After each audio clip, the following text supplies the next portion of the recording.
Hello and welcome to Surveyor Says, the podcast from the National Society of Professional Surveyors. Each week, we bring you fascinating guests that are involved in the profession of surveying. We cover a lot of ground, including Table Lay Talk with Gary Kent, Point of Order with the NSPS Joint Government Affairs Team, Future Focus, highlighting current and future leaders of the profession, and everything survey-related in between. Thanks for joining us here on the podcast, and hope you enjoyed listening to this episode of Surveyor Says.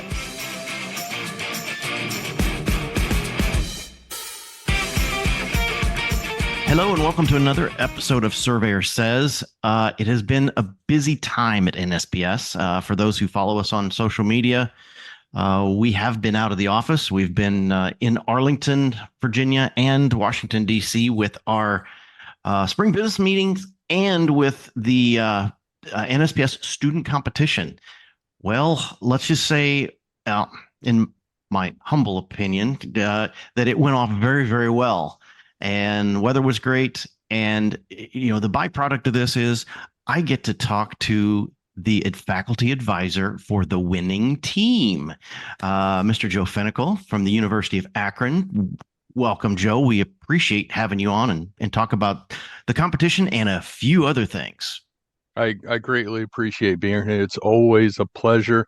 You and I have spoken in the past. I've spoke with Kurt in the past. It's always a great pleasure. And yes, this is a very busy time. This is our last instructional week at the university, and finals kick off next week. So, but yeah, the culmination of the student competition was an absolutely amazing experience, and one that from the very beginning, when I met with our students, of course, we want to be competitive. Of course, we want to bring home the Mike and Ann Besch Trophy where it rightfully belongs at the University of Akron.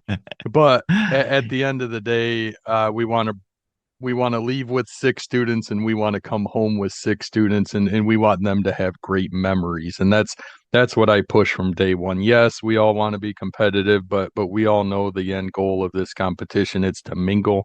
It's to meet young surveyors around the country, to come home safely with incredible memories. And you can never put a price on that. And all of those expectations were met and far exceeded. So thank you for that, Tim. Thank Trish, Sarah, the full YSN network. I mean, it was just an unbelievable experience. Well, it was, and we lucked out with the weather. We did something a little different with some exhibitors, some agencies, had some public outreach. It was really nice. I guess why don't we just stick on that topic for a little bit, because I do want to talk about your role at Akron and how does a professional land surveyor get into the education side? But I want to talk about the student competition simply because, yes, you're right. There is a long history there. Mike and Ann Besch were involved for many, many, many years. We did make a change 2 years ago. This is actually our 3rd year of actually doing this with the student competition and having a monument hunt throughout the district, looking for these significant monuments, boundary stones, and other things. I guess, can you kind of give us an idea from an educator's perspective, how important that is that the students relive some of that history of the importance of some of these monuments and the struggles and the intensity they have to go find these things as part of the your curriculum you teach? No, it's a great question. It's one that I put a lot of thought into as their faculty advisor. So last year we had a team assembled, a very young team, 5 freshmen and a senior. The year before, during COVID, we had a team assembled, but then the university restrictions were so intense that they basically told us everybody would have to drive separate hotel rooms. So unfortunately we had to bail during COVID, but we all try to forget about 2020. Yes. It's in the past. But last year was an incredible learning experience for our team, and we brought back 3 members from last year's team. One of them stepped up to be a captain, who is only a sophomore now, and the entire team was comprised of freshmen and sophomores, which was amazing. But to answer your question, preparation wise, we while I set up a 2 credit course for the competition. And it was a special topics course. It was a little incentive for the students for their hard work to get some credit at the university. But with that, we had some lectures. We had a lot of chat time. We obviously had a lot of field time practicing the exercises. But we did go over the transportation system in DC. We talked about the metro and the buses and the district as a whole and getting around. But then we also threw in historical topics, like you mentioned, and a lot of these that we talked about. And I'm a big history nerd, so I fall on the website Atlas Obscura sometimes, and I search very unique landmarks within cities. And I would post those into our Brightspace portal, and then we would talk about them. And it was really cool, Tim, because as we went on this scavenger hunt, they were seeing some of this stuff we were talking about. And one of the good examples that we actually used in the exercise was the mini monument, right? So that's Right, one right. thing that we spoke of and we talked about the history of. And then they got that extremely rare opportunity to see the Washington um, monument, the mini monument, and that was incredible. But yeah, we did a lot of prep for that as much as we could.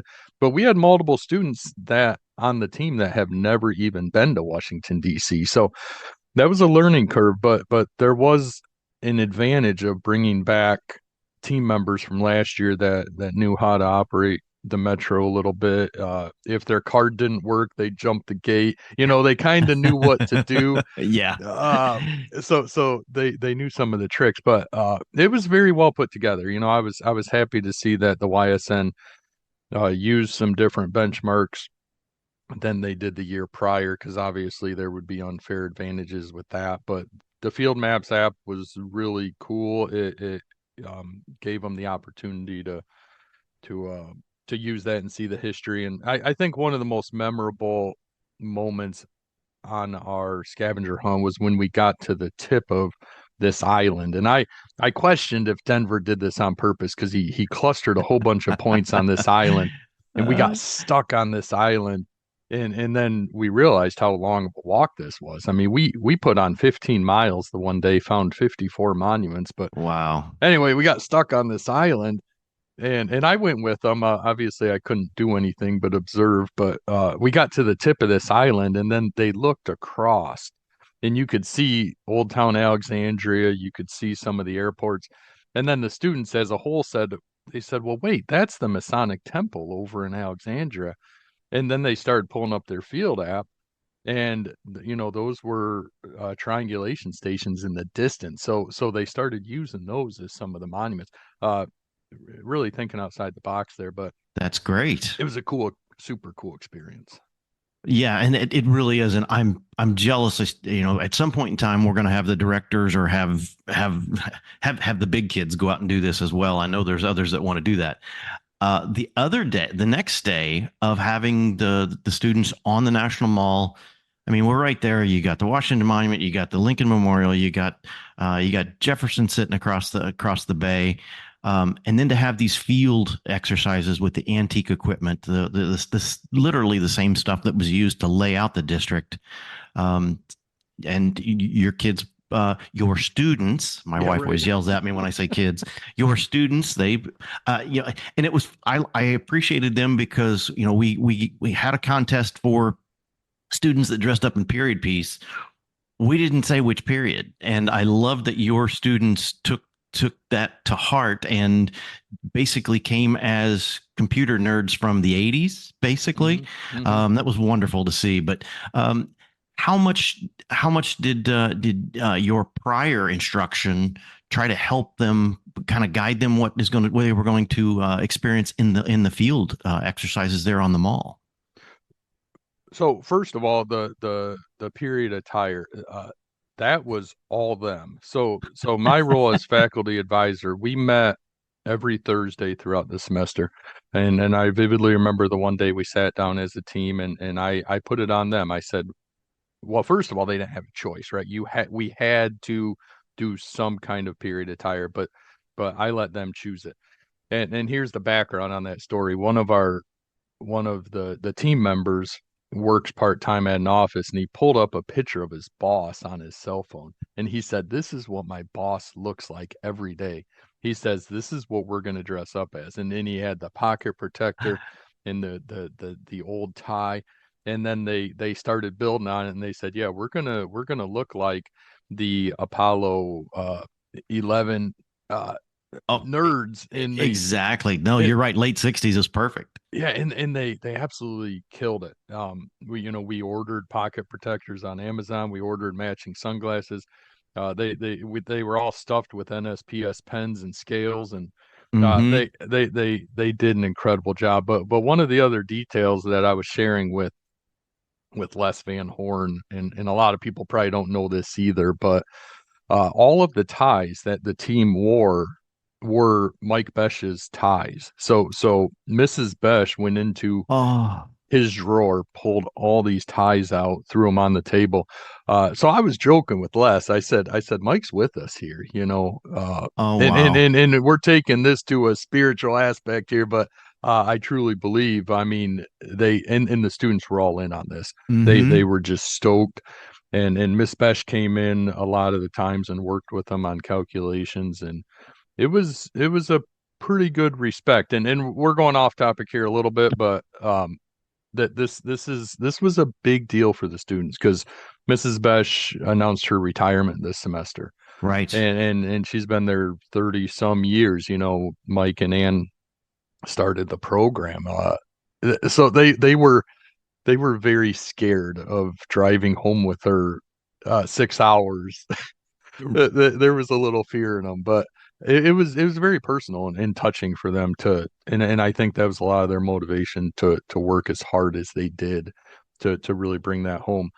But to jump back on your other question, yes, the sitting through the exercises last year, we did have a very young team. We did fumble some calculations and ran out of time on some stuff last year, but no doubt it did prepare us for what to expect for. So on campus, we simulated the exercises. We set up tripods, simulated that they were the Washington Monument, the Jefferson Stone. We simulated bearing intersection. We simulated a 3-point resection.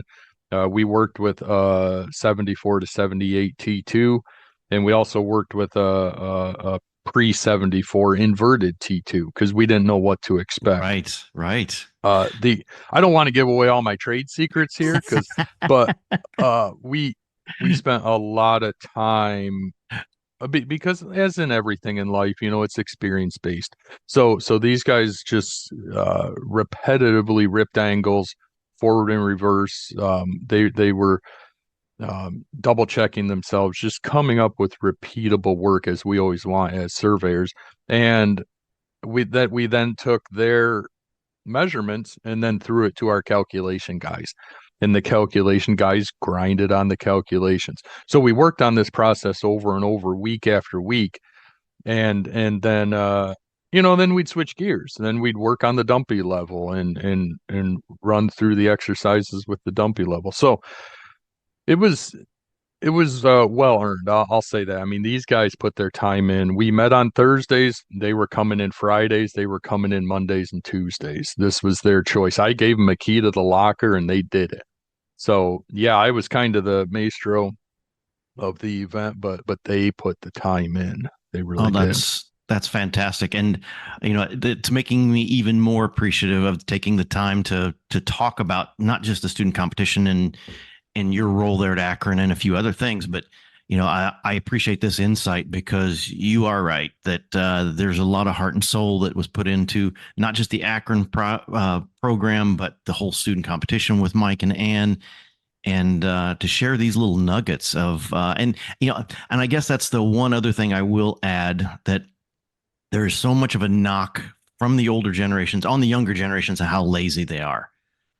There's no laziness there. That was preparation, preparation, preparation, and the results showed. And I applaud them for their dedication to getting it done. Well, yeah, and I'm not gonna say that there's not laziness out there. We have 110 students right now. There's plenty. Yeah. But in another behind the scenes, we were gonna form two teams this year. We had a vast amount of interest, but at the end of the day, and we had the sponsorship to do so, we had the backing to do it. But at the end of the day, I wanted to really invest in one solid team that was gonna take it very seriously. And I don't want to sound too old and professor here, but I didn't want it to be a vacation. Okay, I wanted them to have a good time. Oh, That's right. always me, but I didn't want it to just be a field trip. Well, and that's the other part of the student competition that we've really set out to do as an organization is to, yes, put on a good competition, make them do the work, but then the networking things off competition, evenings, what have you, try to have some fun, because Right. you're right. The networking with the fellow students is very important.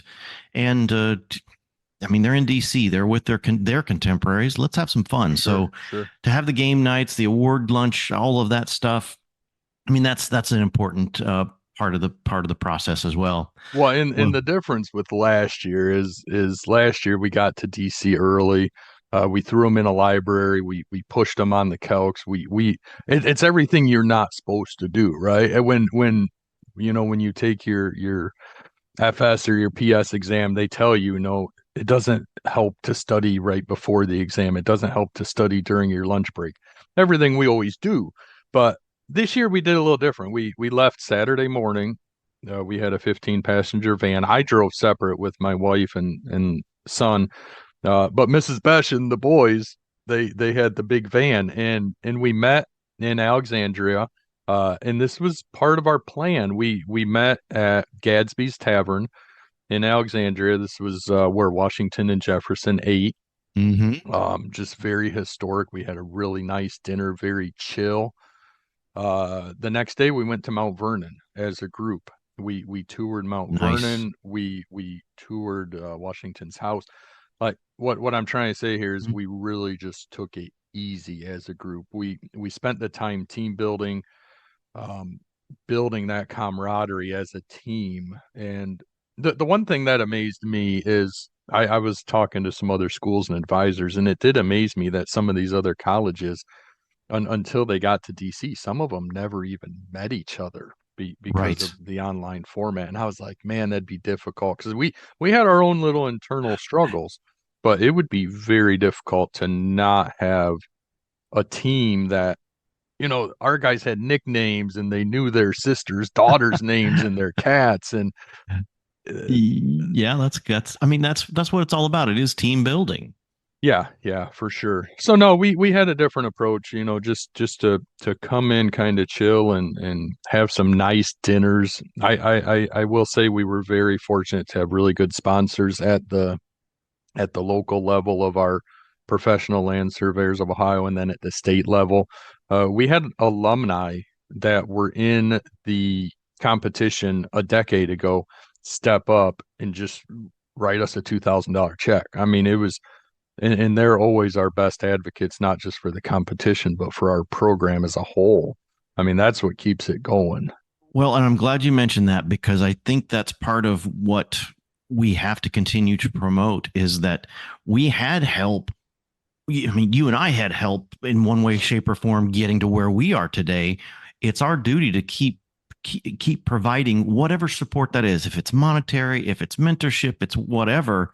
Sure. And obviously, to get to a competition monetarily, that's very important as well. So kudos to all that backed, not just Akron, but all of the teams to get there, because For sure. we hope it was a great experience for all of the teams. And but we do recognize it's not cheap to get there. It's not cheap to be there. And but as long as we have a good time and accomplish that, that's the big deal. Yeah, So yeah. No, and it's a strain on the students. I met with them yesterday, I kind of called it a post trip kind of summary get together, and yeah, it was a strain on them. Finals week is next week, and I know a lot of teams had finals this week, so they were coming off the competition. It was a strain on them. So Right, right.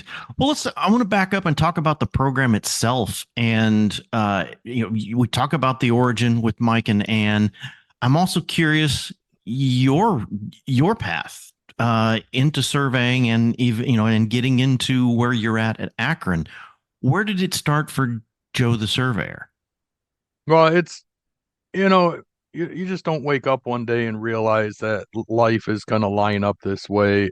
I never knew I was going to be a surveyor. I'm kind of like everybody that gets into it right now. We kind of stumble into it, which makes that my goal in life, so that people don't stumble into surveying, that they understand what it is. And that's why I push so hard for this very simple elementary education of what a surveyor does.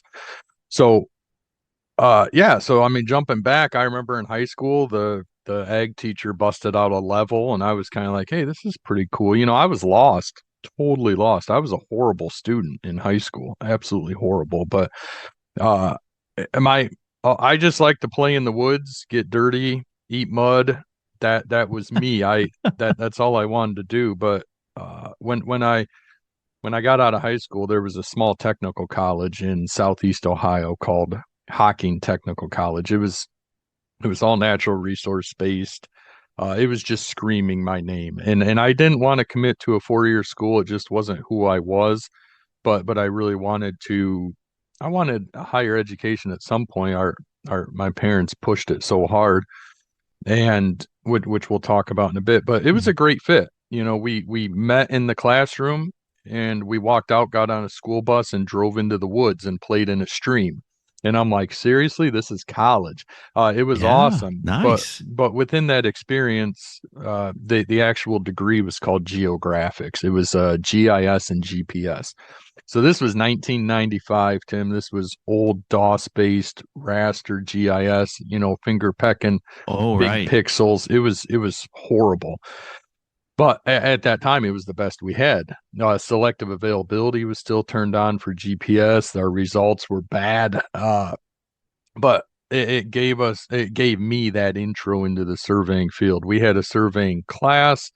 Local surveyor brought in some of his total stations. We played with them. Ended up graduating with the degree. Local surveyor back in Toledo, Ohio, scooped me up almost instantly, and his name was Dave Andrus. We are still really good friends to this day. Uh, just an incredible man. He took me under his wing as a young farm boy. Basically taught me everything I know about surveying, boundary surveying. Um, growing into an adult actually. So I worked with Dave for a couple years out of that associate degree. Climbed the ladder to a point where Dave nudged me to get my license. And with that, in the state of Ohio, we have a 4-year requirement that was enacted in 1993. That's why the program at Akron started, because Mike and Ann started it to build that pool. So I quit my job at the nudging of my boss, which sounds strange, but Dave told me, he says, your computer and your desk will be here when you're done. So I quit. I moved to Akron. It was a no-brainer. Uh, I was only there for 3 semesters. I took 21 and 22 credits a semester. I You the moment animal. it was a strange time, but the moment I signed up for college, my father got laid off at Ford. There, it was I had to get it done. So I didn't get to experience all the things that the competitions that the students do now. I was in and out, but Mr. Besh was my advisor coming in.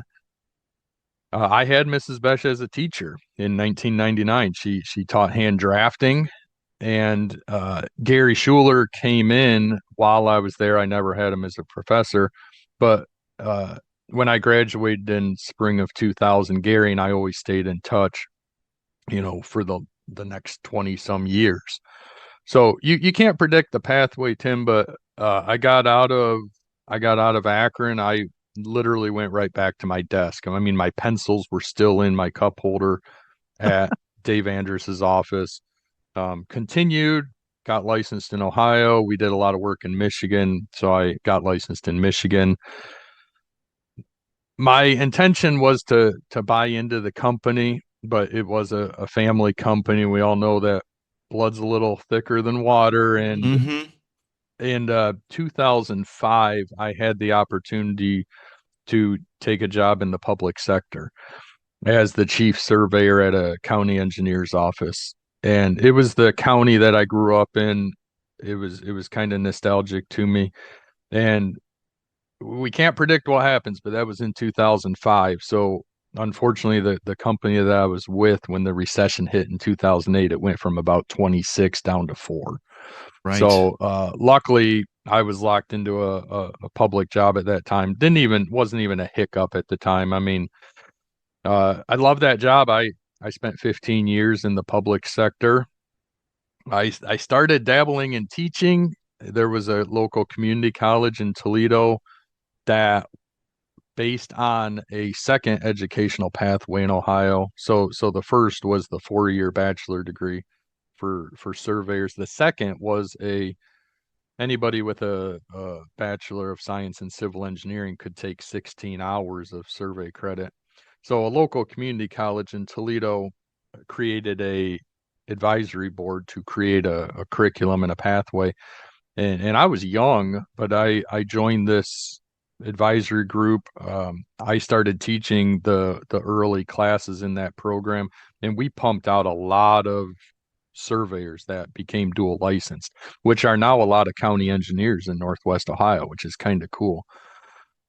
After that, I got into the University of Toledo, kind of climbed in the education realm, and you can start seeing the painting here getting drawn. But I love teaching, and when I was at University of Toledo, I was driving an hour each way for minimum pay, but it wasn't about that. And it still isn't about that. It's that love of education. It's that making a difference in these students. It's about going to conferences and seeing your old students and then coming up to you and saying like, man, that was one of the best classes I've ever taken in my life. That's what it's all about, Tim. So 15 years later, fast forward at the county, I was approached by the University of Akron to take a full-time position there. It was a very difficult decision. We had a very large farm in Michigan that we were living on and farming, Mm. but uh, life, how do I want to say it? At that point in our life, it was time to make a decision. My, Sure. my my father-in-law and myself were farming 1,200 acres. He's in his 70s. We both of us had to slow down. Right, I was working full time, teaching part time, farming 1,200 acres. I was still traveling all around the country teaching professional development. It was too much. So we made, my wife and I agonized over this for months, but we made the decision to sell the farm and to relocate to the Akron area, and it's phenomenal. I'm going on 4 years here. I did take over as director of the program. Gary Schuler has officially retired. He's still on staff as a visiting professor, and I hope he will stay that way as long as he wants. Uh, we did recently. I was the chair of a search committee for a full-time tenure track faculty member, and this was a very challenging thing, Tim, because at the same time across the country there were 8 identical positions for the 23 or 24 survey schools across the nation. Mm-hmm. And the candidate pool is very small for not just a licensed surveyor, but an educator. So we were able to secure a position with a young man by the name of Joshua Carpenter. He's a PhD candidate from Purdue. He's signed on. He's going to start in the fall, and he is extremely excited. Again, he's an alumni, so that's why. That's why. So That's uh, nice. he had the opportunity to meet the students at our annual convention in the spring. The students loved him. We're very excited, but the best part is we're building up that succession. He's in his 30s, I'm in my 40s. Gary's a little older, Miss Besh is a little older. We're setting this up for multi generations and decades Absolutely. to come. So Absolutely. No, that's fantastic. And uh, it- it's always interesting. And that's the one thing I love about having these conversations is the variety of where all surveyors come from. And you never know. And uh, I can appreciate where, coming out of high school and doing exactly what you did to lead you down this path. And like you said, uh, you know, I, I'm a second generation surveyor, and I never, from Central Illinois, never thought in my lifetime that I'd be sitting here in outside of Washington, D.C., doing this type of work and sure. getting to meet wonderful people like yourself and others to do these things. So, yes, we are in a unique profession that uh, just so many stories to tell.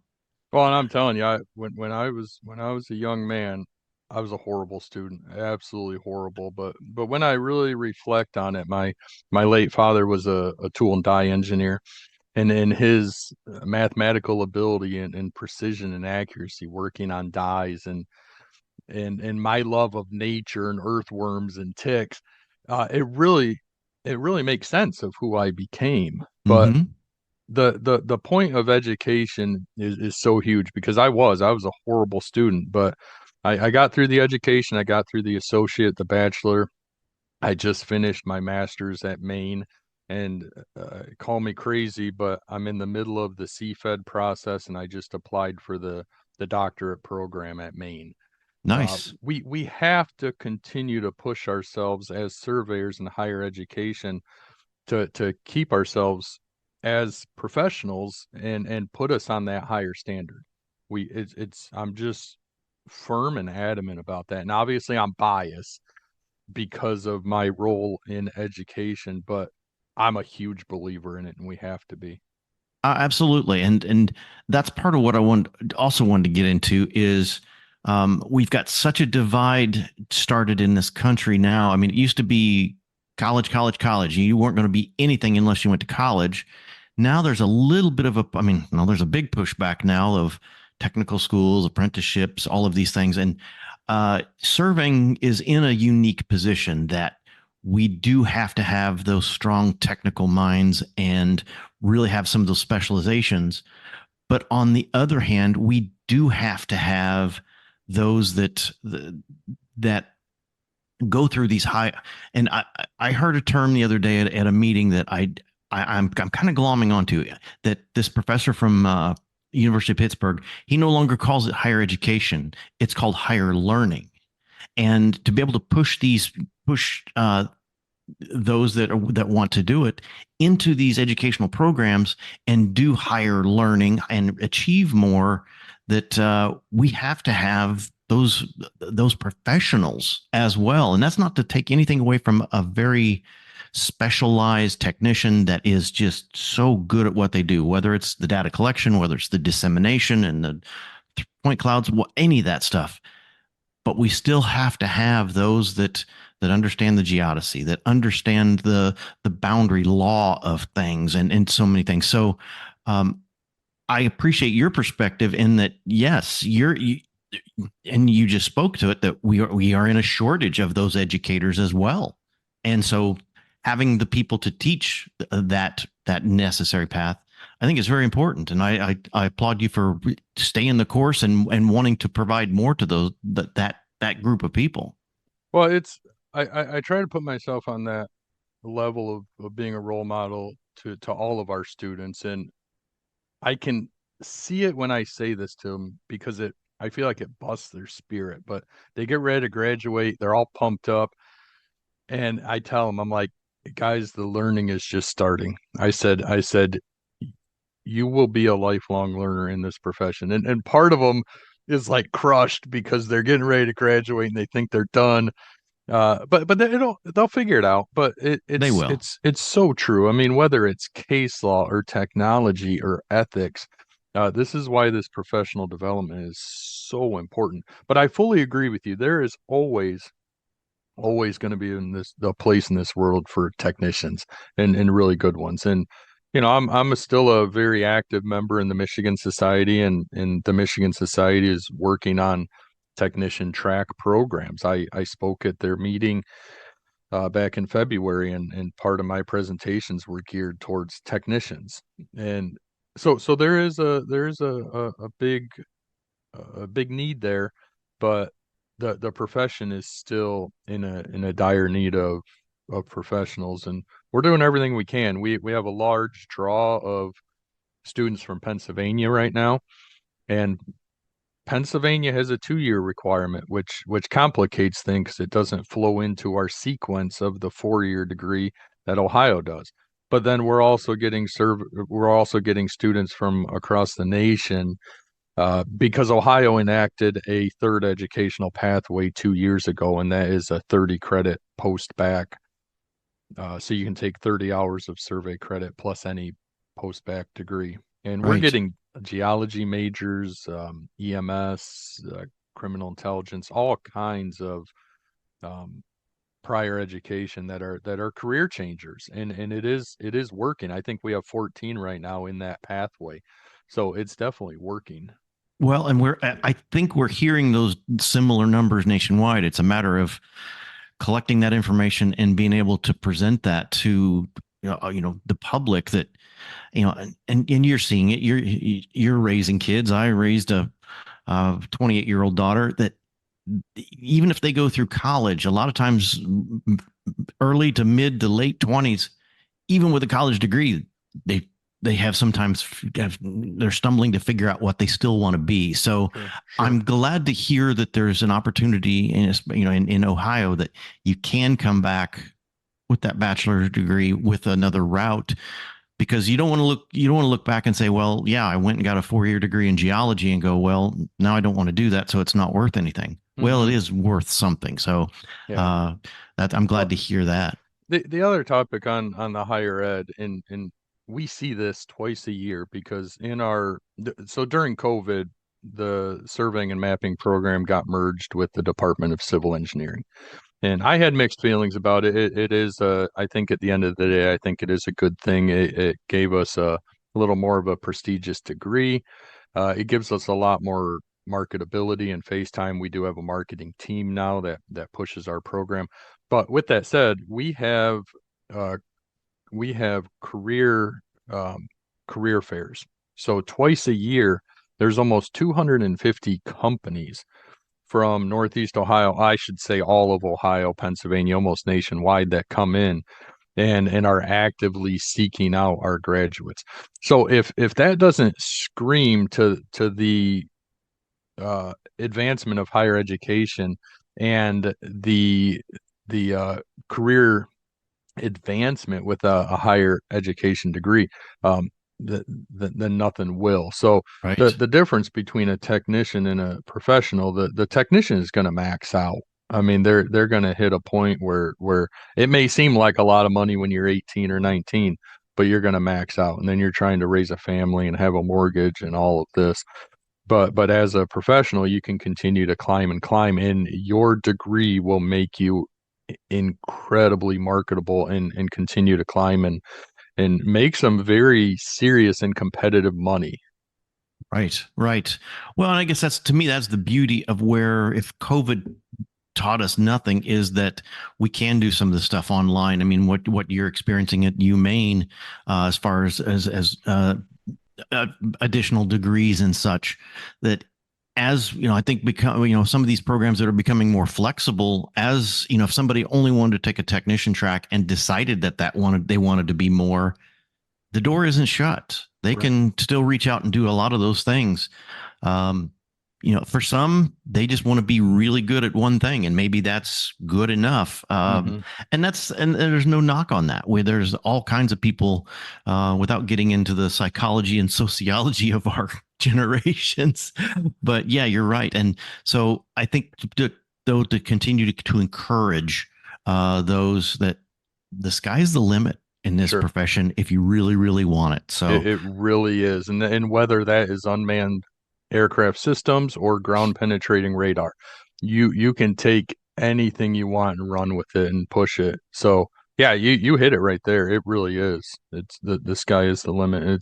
It's exciting. I think that's the coolest thing about our profession is you do not get bored in this profession at all. There no. there is there is no stagnation.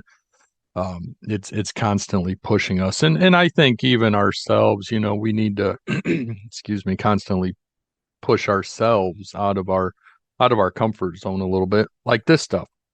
Every time I go to a conference and speak, uh, I encourage members of the audience to be in my position next year, because man, they got a lot to share, and they probably know a lot more than I do. Quite frankly, there's a lot of experience and education out there in the crowd. The difference is people don't like to be on the platform, and it's the number one public fear of anybody is public speaking. So, but it needs to be out there. So, Well, that's just it. And yeah, you hit it on the head that there is such a knowledge base that's out there that I don't think overall as a profession we give ourselves enough credit of what we know and what our really our standing is within society and how important we are to infrastructure, to acquisitions, to all of these things. And yeah, it's in I to me, that's one role of NSPS and our partnership with the state affiliates is to help promote that. But like I try to always say in my presentations is that NSPS didn't recruit me. IPLSA didn't recruit me. It was surveyors that recruited me. My case, it was my dad dragging my butt out of bed in high school, but that it was the surveying that kept me. So mhm. we can't. We've got to figure out how to empower more surveyors within the profession to encourage what we. And you're providing a fantastic example of doing exactly that, and then more by staying with your education. So, man, kudos for pushing them along and continuing to basically just excite the younger surveyors because like I said, your team was fired up when they got to DC. I mean, it was really good to see. I I honestly, Tim, I don't know if Mhm. they were more excited about holding the trophy or when they got their picture taken with Farah at the end.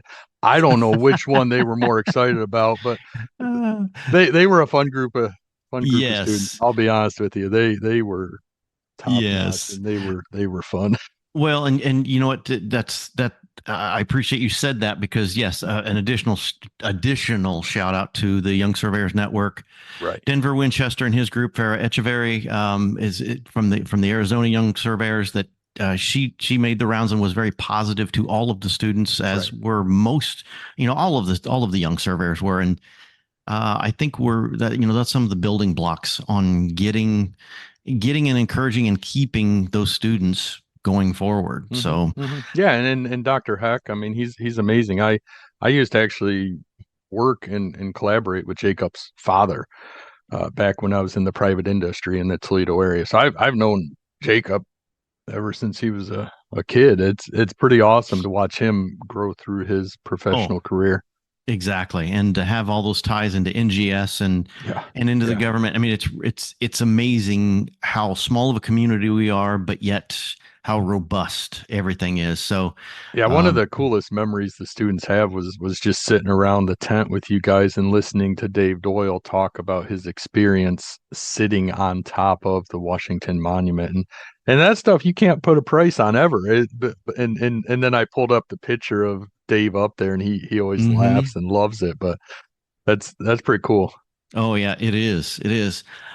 I do want to switch gears here for a second, for a short time, because originally we were going to get together because, and what I feel is a very important article you put together in American Surveyor, and I think there are aspects of the surveying profession that I truly think we need to step up significantly because of health and safety bottom line. And we're getting ready to talk to a few other people about roadway safety and some of the flagging and a lot of these other things.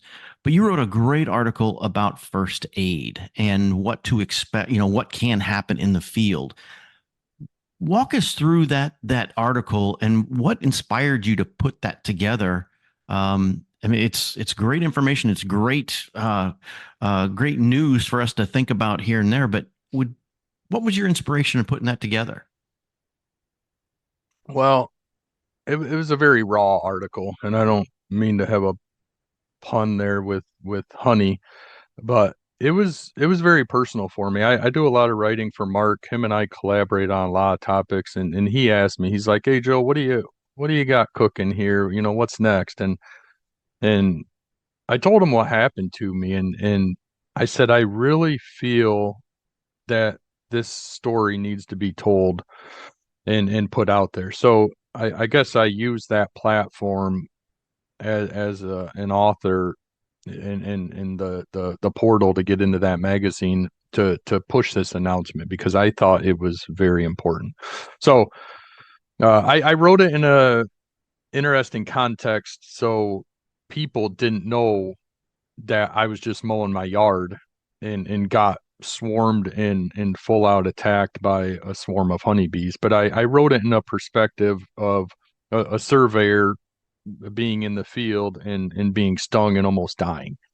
And that's exactly what happened. I just didn't include the part that I was on my lawnmower, but it was very personal. And to be honest with you, Tim, every day is a bonus, and it has been for a long time. I did a lot of stupid stuff as a kid, and I raced a lot of motorcycles at very high rates of speed 30 years ago. So every day is truly a bonus. But when you wake up with a chief medical director and paramedics standing over you, and you have absolutely no idea what happened to you, and they tell you that you were literally minutes away from dying, it kind of slaps you in the face a little bit. So, and as surveyors, we all think we're pretty tough. We're invincible here. I've been stung probably hundreds of times as a field surveyor. And that's by wasps, by ants, by honeybees, by bald-faced hornets, by bees that just get mad and want to sting you. It's never bothered me, right? I mean, I was stung 2 weeks prior. I got annoyed. I pulled the stinger out, moved on with life.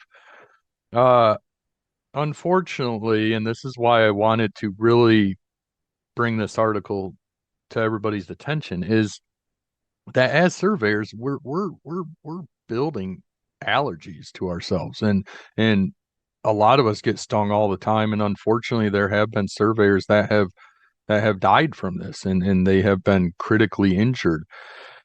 And luckily, I somehow made it through. But the point is I think as surveyors, we can get stung so many times that we build that allergy. And the point is we never know when we're going to get stung and it's going to become an anaphylactic situation, Mm-hmm. as it was with me, because I thought I was invincible, and who knows what tipped the scales for me, whether it's my age, whether it was the amount of stings that I had all over my head. Even the doctors don't know, but whatever it was, it kicked into an anaphylactic situation, and it almost took me out. So I bring this into the public awareness of safety, and specifically of solo surveying. And I'm guilty of this. I spent 10 years of my life as a solo surveyor with a robot strapped to my back, field surveying by myself, sometimes a half mile or mile off a road. And I look back on that situation, if something like that would have happened when I was that far removed by myself, I wouldn't be here right now. There's no way. I mean, Right. this whole situation happened in about 5 minutes. Mm. And luckily, by some divine intervention, my wife decided to come home when she wasn't even supposed to. Mm. And it was your little buddy Lachlan that ended up calling 911. But Oh my. that was a pretty rough day. It really was. So if anything else, I want us to think about our our our safety when we send out the one-man crews to save a buck. I also want us to think about our profession and our lack of mentorship when we're sending out our one-man crews, because I grew up under Dave Andrews. We went out every single day. He taught me, he mentored me, he Mm-hmm. he explained boundary evidence. Uh, a lot of our graduates, sadly enough, are getting hired. They're getting thrown out with a robot or a GPS by themselves, and they're not getting that mentorship. So I'm getting off track here, off No, safety, not but at all. But it's all blended together. So uh, I know the prescriptions are hard to get for EpiPens, but man, if you can have one in your first aid kit, throw it in your robot case. I don't care what you do. I don't care if it's expired, right? These stupid things expire in a year now, and we all know, kind of like a Snickers bar on the shelf, it's gonna last for a long time. But that EpiPen could save your life, and it did for me. Uh, yeah, I don't know. It was a tough one to write. It really was, but I felt passionate about it. My wife won't read the article. It put a she, permanent scar on her life forever. Um, she and here's the ironic thing. You know, we have beehives at our house, and for the most part, honeybees are very docile. They're not going to bother you. But I made a mistake. I was mowing too close to them when they were upset, aggravated in the fall with a lack of solid food supply, and they took it out on me big time. So, well, uh, I got to tell you what I took from the article was besides, yes, if you can do the EpiPen thing, I mean, it's being prepared for a lot of things. I mean, do you even have a first aid kit in your truck if you yeah, cut good point. yourself? I mean, with machetes and all these other things, and just really, it to me, it raised the question of, are you aware of your surroundings? Are you aware of what's going on? And I mentioned, what I thought about when I was reading that was, and this happened to a friend of mine, not a surveyor, working on his farm, middle of winter. He's cutting down a fence row, trying to clean some stuff up. He got into poison oak Oh yeah. and didn't know it. Got into some green stuff, and he inhaled the vapors of the basically the mist of when he was cutting those vines, and got poison oak in his throat, and Mm-hmm. it just about did him in. That, to Mm-hmm. being aware of your situation, to be aware of your Mm-hmm. surroundings and what you're getting into, whether it's poison ivy, poison oak, bees, or fire ants in Texas. I Oh worked a yeah. short time in oh anyway. Well, no, Thank it's been a personally it's been an exciting year, but it's been a rough one. I had Lyme disease in February. oh I There's was another one. yeah, Mm-hmm. I was tracking a abandoned railroad bed that I traced with LiDAR. That's the most recent article I just put in, Mm-hmm. but I was tracing the bed of this ancient railroad, just off trail brush cutting, and came back and I had this little deer tick embedded in my calf, and I told my wife, I said this does not look right. And the bite itself almost instantly turned into this blue red lesion. And I've had hundreds of ticks on me over my lifespan, but this was the bad one. This was the sesame side deer tick. And Mm-hmm. and here's the takeaway for everybody listening, but I immediately called my primary care physician, told her that I've been bit, that it's suspicious. She instantly called in a prescription for let me say it right, doxycycline, and it's a prophylaxis. It's actually a malaria medication for Lyme Mm. disease. And if you get it within the first 72 hours, it will knock it out. Oh. And it did. So I got the tick, successfully removed it. I sent it to a lab in Pennsylvania for testing, cost me $50. It was a female deer tick. It was engorged, and it had Lyme disease. They Mm. tested all of it, um, but that's the takeaway from this: get it early, check yourself, send it in for testing, and if you have a bullseye or a lesion, you get on that doxycycline right away, and it will. This is the stuff I don't tell the kids during Trig Star, trying to get them as surveyors. But it's unfortunately it's a true byproduct of our field work, and I still have a local business. I still go out a fair amount, but um, yeah, it's the real deal. It really is. Absolutely. And like I said, I thank you again for writing that article to help raise the awareness and talking frankly about this, because I think you're right. That's something that's kind of embedded into most of us in the profession, is that we are we are invincible. And as my wife reminds me constantly now that when I didn't put sunscreen on for years and years and years, and now having several chunks taken out of my face and Right. nose of this stuff, she says, I told you, try to put put sunscreen on, do this. Okay.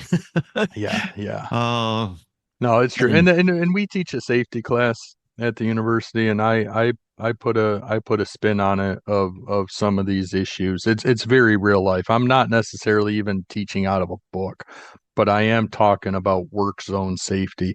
I am talking about confined space. I am talking about PPE yes, yes. because we all have to remember these are high school kids coming through the program. They've never necessarily been in the street with cars going by at 55 miles an hour. There's a good chance that they've never held a machete and they don't understand the fatigue in your hand after you're Hmm. chopping. And I've personally had a machete fly by my head from a coworker that was not Oh, experienced using one. And it's pretty scary. And we've all seen on the forums of injuries with machetes. right. So yeah, that's the stuff I try to hit in my class and in real life situations. The the students love real stories. They don't want to be lectured at straight out of a book. They want to hear the gross stuff and Hmm. the stuff that's going to save their life. And yes, it takes time to set up a sign and to set up cones in a work zone, but you're not going to replace yourself if somebody gets hit or killed. There's no No, way. not at all. Not So at all. and I see it every day. I see it on my way to work. A guy bent over in the street bailing out a mon box, and Uh-huh. it's scary. It is very scary. Well, listen, I'm trying to be cognizant of your time. You have a busy week and finishing up this busy week, getting into finals and all. You got a lot of stuff going on. Um, I typically ask this question at the end of every interview. I'm pretty sure based upon the conversation, I get the idea of what you're going to say, but I'm going to ask it anyway. What's the future surveying look like to you? Oh, I was actually just looking at your bullet points here. The future is strong. It is very strong. We're busting at the seams at the University of Akron. We're getting to a point, and I don't want our dean to hear this. He'll hear it. We're getting to a point where we have to start thinking about splitting classes because, our labs are set Right. up for they used to be 18. I added four more computers. We're now at 22. Uh, we're having to think about splitting classes, which brings in the complexity of finding more instructors, which is just Hmm. the future is very, very strong. People are finally realizing what surveyors do, the importance of what we do, and they're realizing there's some really good money to be made. But more importantly, this is what I hear from a lot of potential students that come through and when I give tours to them, and it's often the parents that catch me in the hallway, and they're like, "You really like what you do, don't you?" And I said, I'm lucky. Hmm. This is not a job, and I sometimes cannot believe that I have ever got paid to do what I do, not just as a professor and working with students, but my years in the field and at the county. Uh, we're truly blessed in this path with the technology and the history and the math. I do absolutely love what I do, and it carries on to other people. So that's probably the biggest thing. As a kid, I always wanted to be a garbage man, and some days I still do. But surveying is so rewarding. It, Oh, it's yes. it's a legacy that we can live, that we can leave forever. Right? It's our name and our number. Those caps, those tags on the poles, those recorded plats. We're putting it out there forever. That's the best part. So to answer your question shortly, it's very, very strong and it's only going to get bigger. And you said it right from the beginning, probably when we were off air, but things are changing. Our media presence, our social media, Hmm. the influencing aspect, that's what's going to grow and dominate here. Well, I think so too. And like I said, throughout this whole conversation, you answered the question just simply because of your passion, your enthusiasm, your attitude, and I know your students already know how great or how thankful they should be for your all of that. And so I want to go ahead and say it again. Thank you for your passion, your dedication, and everything you're giving to the profession because we're better because of it. Well, So I thank appreciate it. It's a lot of work and it's a team effort, but it's great. well, that's awesome. Yeah. Well, somewhere down the line, I want to catch up with you again. So I want to return visit. We've got to kind of keep up on what's going on with Akron and from the professional side from your viewpoint because you've got a great perspective on what's going on, and we'd love to have you back to just kind of keep sharing that perspective. I warned you, I like to talk, so there's no lack of Ah, topics and I keep a whole list of research ideas that I write about and nice. research and that's what keeps me going. So yeah, we I'll be happy to and thank you for all you do. Well, you heard it here, folks. We're going to have him back on because this has been a great conversation. If you didn't get enthused based upon what we've talked about here, well, you may want to do something else because this has got me pumped up to go Maybe a to garbage do man. more to maybe a garbage man. There you go. Well, that'll wrap it up for this week here on Surveyor Says. I tell you what, stay tuned. Hit that subscribe button because we do have some surprises coming up in the next few weeks. I'm trying to work out a visit to a specific let's just say a specific crash site in Baltimore that is going to be quite an interesting conversation with the Army Corps of Engineers and what's going on there at I guess I can say Key Bridge, which would be a lot. It's going to be a great capture. So, and a lot more guests beyond that. So, uh, subscribe where you listen, and we'll talk to you soon. Thank you.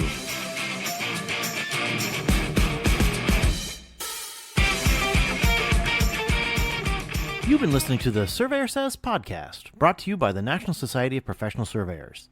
If you have any questions about today's episode or any other topic, please email us at info@nsps.us.com, and we are here to help.